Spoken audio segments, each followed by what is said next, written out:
అందుకే ఆరోగ్యం భాస్కరాది చేత్ అని పేరు.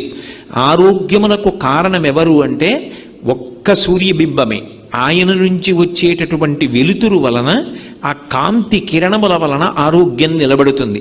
ఇప్పుడు ఆధునిక కాలంలో వైద్యులు శాస్త్రవేత్తలు కూడా అంగీకరిస్తున్నారు. సూర్య భగవానుడి యొక్క కిరణములలో ఉండేటటువంటి విటమిన్ డి వలన ఎముకలకు పుష్టి కలుగుతుంది, శరీరం పెరుగుతుంది అని అంగీకరిస్తున్నారు.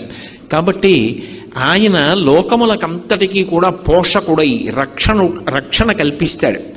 సూర్యకిరణములు తగలని చోట ఒక మొక్క ఉంచారనుకోండి, ఆ మొక్క వడిలిపోతుంది, మాడిపోతుంది, ఆ మొక్క పెరగదు. సూర్యకిరణములలో ఉన్నటువంటి శక్తిని తీసుకుని చెట్లు తమ ఆకులలో పత్రహరితాన్ని తయారు చేసుకుంటాయి. ఆ పత్రహరితమును ఆహారంగా ఉంచుకుని చెట్లు వృద్ధిలోకి వస్తాయి. ఆ చెట్లు కాసినటువంటి కాయలు, వాటి పళ్ళు, ఆ